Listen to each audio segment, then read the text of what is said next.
နောက်တစ်ခုကတော့ကျွန်တော် full sit ဓာတ်ပုံတွေမှာစာရေးပြီးတော့ Photoshop ထဲမှာ CV တခါလေး print ထုတ်မယ်ပေါ့နော်အဲကျွန်တော် Photoshop ဖွင့်လိုက်မယ်ဒါတွေကိုကျွန်တော် crop ဖြတ်မယ်အဲ့တော့ A4 size ထဲမှာကျွန်တော်တို့က full sit ဓာတ်ပုံ၄ပုံထည့်ရင်တော့မကဘူးဗျ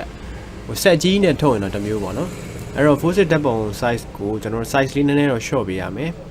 6လက်မမဟုတ်ဘဲနဲ့ 5.7 လောက်တော့ကျွန်တော်ထားရတယ်ပေါ့နော်အဲ့တော့4လက်မ9.8လက်မ size ဖြတ်ပြီးတော့ကျွန်တော်စာရေးပါမယ်ဒီအရာတွေအကုန်လုံးကိုပြစ်ထည့်လိုက်မယ်ဒါကတတုပ်ပေါ့နော်ဒီကောင်ကပါGPG data တွေမဟုတ်ဘူးအဲ့မှာပြဿနာတက်အဲ့လိုမျိုးတစ်ခါလေးပုံတွေဖွင့်မရရင်ကျွန်တော်တို့ဘာတစ်စင်းထပ်လုပ်ဖို့လိုလဲဆိုတော့လေ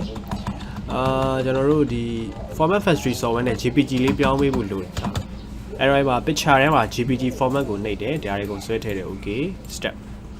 အဲ့တော့ format factory လဲကျွန်တော် version မမြင်ရသေးလို့ဗျ version အသစ်ဆိုလို့ရှိရင် file လေးကိုတစ်ခါလေးပြောင်းပေးပါတယ်အဲ့တော့ကျွန်တော် output folder ထဲသွားကြည့်မယ်ဒါကြီးယူမယ်ပေါ့နော်အဲ့တော့ကျွန်တော်ပုံတွေအကုန်လုံးပွင့်လာပြီဆိုရင် crop ဖြတ်ပြီးတော့လေ crop ဖြတ်ပြီးတော့စာရေးပါမယ်အဲ့တော့ဒီ crop ဖြတ်ပြီးတော့စာရေးထားတဲ့ file တွေကိုကျွန်တော်တို့ကဒီ A4 ထဲကိုခေါ်ထဲမှာဖြစ်တဲ့အတွက်ကျွန်တော် file new မှာလေUS paper sorry international paper ထားပြီးတော့ A4 ရွေးမယ် resolution 300ပေါ့နော်300ပြီးသွားရင် okay နိုင်မယ်အဲ့တော့ကျွန်တော်ပုံတွေကဘေးတိုက်တွေများတာဖြစ်တဲ့အတွက်ဒီစာရွက်ကိုလှဲမယ်ပေါ့နော်အဲ့တော့ image rotation တွေက90 degree CW ဆိုတဲ့ဟာလေးကျွန်တော်ယူလိုက်တယ်ပြီးသွားရင်ဒီဘက်ပေတန်တွေကနေမြင်းတစ်ခုဆွဲလာပါပြီးရင်ဒီ6နားလေးမှာကျွန်တော်လှုပ်လိုက်မယ်ပေါ့နော်အဲ့နာရောက်ရင်ဒီ guideline လေးကပြေးကတ်သွားလိမ့်မယ်ဒီနားရောက်လည်းပြေးကတ်သွားလိမ့်မယ်အဲ့လိုမျိုးပြေးကတ်ဖို့ကဆောင်းတော့ကျွန်တော်ရှေ့မှာပြောခဲ့တဲ့ view တွေကလေ snap ကsnap to ဆိုတဲ့ဟာတွေပါအကုန်အမှန်ချစ်ထားပေးရအဲ့တော့မှဒီလိုမျိုးပြေးကတ်သွားမှာပေါ့နော်โอเคဒီ file လေးကိုကျွန်တော်အောက်ကိုခဏဆွဲပြီးတော့ချလိုက်မယ်နည်းနည်းချုပ်လိုက်မယ်ဒီထဲ crop ဖြတ်ထားပြီးသား file တွေစာရေးထားပြီးသား file တွေကိုထည့်မယ်ပေါ့နော်အဲ့တော့အရင်ဆုံးkeyboard ကနေ CO နှိပ်ပြီးတော့ crop to ယူမယ်အပေါ်မှာ width height resolution ထားပြီးတော့width ကိုကြတော့ကျွန်တော် 5.7 inches သွားတယ်ပြီး height ကိုကြတော့4 inches ပေါ့နော်အဲ့တော့ 4.6 A4 မှာမကားတဲ့အတွက် 5.7 ကိုပဲကျွန်တော်သုံးလိုက်ပါတယ် resolution 300ဒီမှာထည့်ပြီနော် okay အဲ့တော့ပြီးသွားရင်ကျွန်တော်ပုံလေး home button နဲ့ရွှေ့မယ်ဒီကဟာလေးပြချင်လို့ပေါ့နော် okay enter ခောက်လိုက်အဲ့ဒီမှာစာရေးမယ်ပေါ့စာရေးမယ်ဆိုတော့ keyboard ကနေ T ကိုနှိပ်ပြီးတော့ type 2 ယူပါပြီးသွားရင်ကျွန်တော်တို့ window ထဲက character ဆိုတဲ့ဒီ panel လေးလည်းဖွင့်ထားပါမယ်အဲ့မှာရိုးတန်းစာရိုက်တာဆိုတော့ W02 မှာ size 18နဲ့ပဲကျွန်တော်စာရိုက်ပါမယ်အဖြူရောင်နဲ့ပဲရိုက်ပါမယ်အဲ့တော့ cursor ချပြီးတော့ပြာသူလားပြေအဲ့တော့ပြာသူလားပြေနေ22ရက်တလ2023တနင်္ဂနွေနေ့sorry ပနရ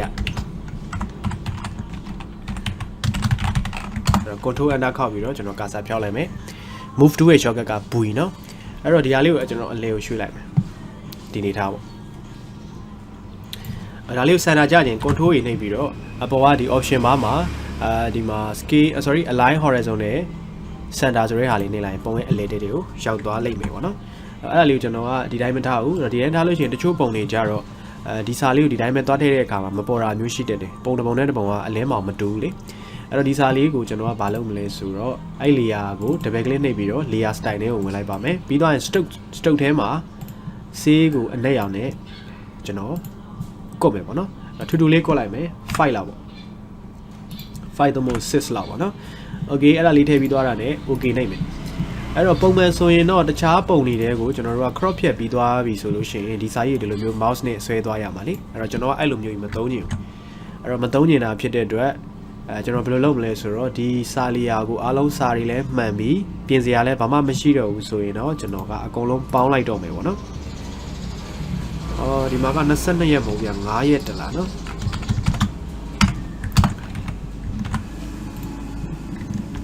okay 9ရက်တလား2023ခုနှစ်ပနက်ရက်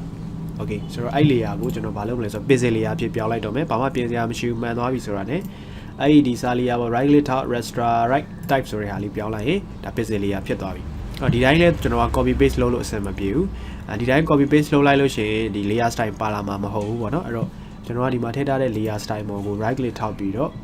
create layer ဆိုတဲ့ဟာကိုနှိပ်လိုက်မယ်ဒါဆိုရင်စာတက်အောက်ကသူ့ရဲ့ stroke ကတက်ဖြစ်သွားလိမ့်မယ်ပေါ့နော်ပြီးတော့မှအဲ့နှစ်ခုကိုကျွန်တော်ပြန်ပေါင်းပါ control E နဲ့ပေါင်းပြီးတဲ့အချိန်တွေမှာ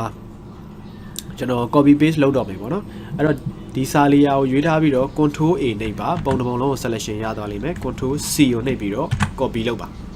copy လုပ်ထားလိုက်နော် okay ပြီးတော့ selection ဖြောက်ထားတော့ control နဲ့ D နဲ့ပဲကျွန်တော်တို့ဖြောက်ပါတယ်အဲ့ဒီမှာဒီစက်မှာကျွန်တော်ပေါင်းရင်ပေါင်းလို့ရပါပြီ control E နဲ့ပုံပါအလင်းမောင်ချိန်တာပြီးတော့မှဒီထဲမှာအလင်းမောင်ချိန်လို့ရပါတယ်ဆိုတော့ဒီပုံကမလိုတော့ဘူးဆိုရင် control W နဲ့ပိတ်လိုက်ပါနောက်တစ်ပုံဖြတ်မယ်ဆိုရင် keyboard ကနေ C ကိုနှိပ် crop to U enter ခေါက်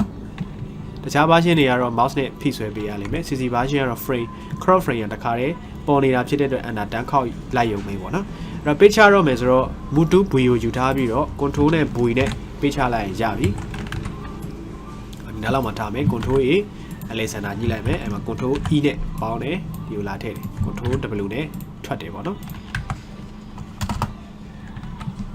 control V နဲ့ page ချတယ်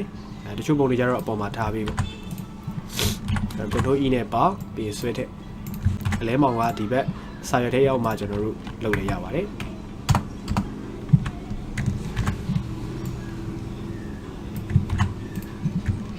control E okay ဒီဘက်ထဲရောက်ရင်ကျွန်တော်ဘာလုပ်မလဲဆိုတော့စာရွက်ပေါ်မှာအကုန်လုံးချိန်မယ်ချိန်ပြီးသွားလို့ရှိရင်level နဲ့ပဲကျွန်တော်အလဲမောင်ချိန်ပြီးတော့ print တစ်ခါလေးတန်းထုတ်မယ်ပေါ့နော်အဲ့တော့ကျွန်တော် video ခဏရက်ပြီးတော့ဒီပုံလေးပေါ့နော်ပုံလေးကိုကျွန်တော် crop ဖြတ်ပြီးတော့စာရီလိုက်ရေးလိုက်ပါအောင်မယ်နော်ပုံတွေများတဲ့အတွက် recording နဲ့ကျွန်တော်မထည့်တော့ဘူးလေအဲ့တော့ကိုယ့်ဘာသာကိုလည်းစမ်းကြည့်ပေါ့ဒီလိုမျိုးပုံအများကြီးထုတ်တဲ့ခါကျရင်ကျွန်တော်အခုသွားတဲ့ flow တိုင်းသွားလို့ရပါတယ် crop 2နဲ့ဖြတ် control V နဲ့ page ချစာကိုကြိုက်တဲ့နေရာမှာထားပြီးသွားတဲ့အချိန်တွေမှာ control A ပြီးသွားရင် center ထားပြီး control E နဲ့ပါဆွဲထည့်နော်ဒါက control W နဲ့ထွက် okay ဟုတ်ပြီနော်အဲ့တော့ပုံတွေအားလုံးတော့ကျွန်တော် crop လေးဖြတ်ပြီးသွားပြီစာလေးရေးပြီးသွားပြီပေါ့နော်အဲ့တော့ C ရာလေးတစ်ချက်ပြမယ်ဒီ file လေးကိုကျွန်တော်အပေါ်ပြန်သွားထိလိုက်မယ်ပေါ့နော် okay အဲ့တော့ဒီမှာ၄ပုံတစ်ဖြတ်ကျွန်တော် group တစ်ခုသွားမယ်ပေါ့ကျွန်တော်ဒီမှာ guideline ချထားတာဆိုတော့အဲ့ဒါကတ်ကြီးဖြတ်မယ်အသားဆိုတော့လေဒီပုံလေးကိုကျွန်တော်စပြီးတော့နေရာချပါမယ်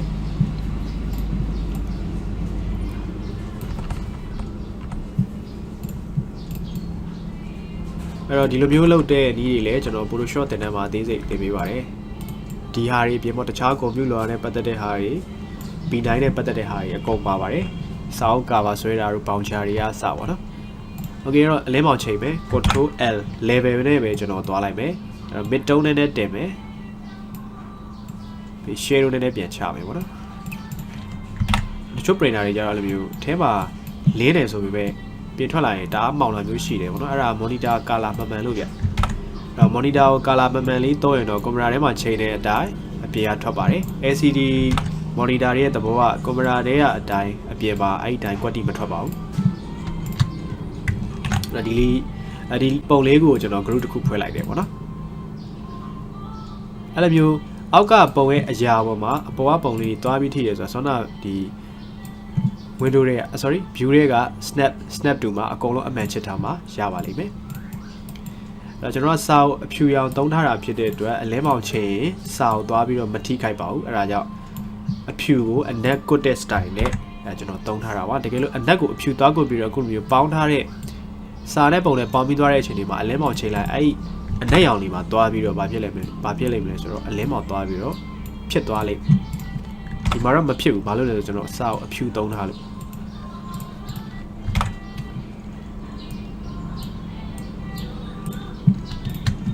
လူဖွင့်နော်ဆိုတော့အဲ့တိုင်းလေးကျွန်တော်တို့သွားပြရမှာဖြစ်တယ်အဲ့တော့အားလုံးပြီးသွားရင်တော့ print ထုတ်ရမှာပေါ့နော်နောက်တစ်တုပ်ရှိသေးတယ်ဗျာနောက်တစ်တုပ်ကကျွန်တော်ခေါင်းစဉ်တစ်မျိုးနဲ့ထုတ်ရမှာပေါ့နော်ဒါပြီးသွားရင် color ကျွန်တော်လုပ်ငန်းသုံး style နဲ့ဒီ Photoshop တင်ထဲမှာသင်ပေးတာဆိုတော့လေလုပ်ငန်းတွေ့ကြုံလေးပါရသွားလိမ့်မယ်သင်ခန်းစာလေးပို့ဆုံးတယ်ပေါ့နော်ကျွန်တော် show ရတာသိသွားတာမပေါ့ကိုသိတဲ့ဟာအကုန်လုံးထည့်ပေးတယ်ပေါ့နော်အဲ့တော့ကိုတကယ်တမ်းနောက်ပိုင်းမရှိတော့တဲ့ခါကျရင်ကိုတင်တန်းသားတွေတင်တန်းသူတွေအကုန်လုံးကဒီဟာတွေပြန်ပြီးတော့ဦးစီးရင်လည်းဦးစီးနိုင်တယ်လေဒါတွေဆက်လက်တာဝန်ယူသွားရမှာပေါ့အဲ့တော့ကျွန်တော်ဘယ်တော့မှတစ်ခုတင်လို့ရှိရင်ပညာမချမ်းဘူးအဲ့ဒါငါမရှိတော့ရေဆိုတဲ့စိတ်ကိုအမြဲတမ်းတွေးအကုန်လုံးပေးခဲ့တယ်ပေါ့နော်အကုန်လုံးပညာပေးတယ်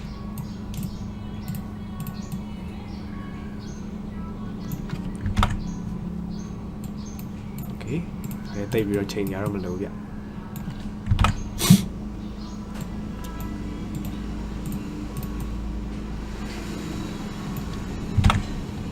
photo paper နဲ့ထုတ်မယ်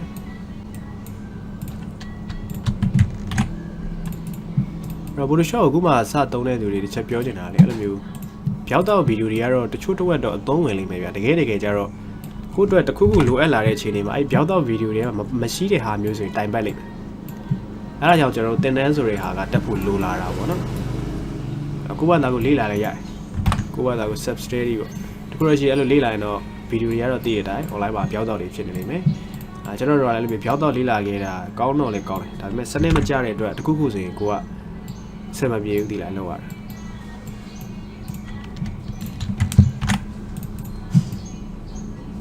โอเคဒါတော့တပုံနေပဲဒါဆိုတော့ကျွန်တော် print ထုတ်လုပ်မယ်ပေါ့နော်ပထမ group ကိုမျက်လုံးဖွင့်ပြီးတော့ control P နှိပ်တယ်ကျွန်တော် option A05 နဲ့ပဲထုတ်မယ်ပေါ့နော် printer setting မှာ A4 ကို landscape photo paper glossy ကျွန်တော်ရွေးတယ် quality တော့အမြဲတမ်း high နဲ့ပဲထုတ်တယ် color ရွေးတယ် okay ပေါ့နော်ပြီးတော့ကျွန်တော်စာရွက်ထည့်ပြီးတော့ print ထုတ်လိုက်ရပြီပေါ့နော်အဲ့တော့ဒီလိုပုံလေးတွေကိုစာရိုက်ပြီးတော့ crop ဖြတ်မယ်ပြီးတော့ print ထုတ်မယ်ဆိုတဲ့သူတွေအတွက်ကဒီ video လေးကအကျိုးရှိလာမယ်လို့လည်းထင်ပါတယ်နော်အဲ့တော့ကျွန်တော်ရဲ့ YouTube channel လေးကိုလည်း subscribe မလုပ်ရသေးလုပ်ပေးသွားဖို့ကျွန်တော်ပြောချင်ပါတယ်ကျွန်တော်နောက်ရက်ဒီမှာနောက် video တွေနဲ့အတူပြန်လာခဲ့ပါမယ် okay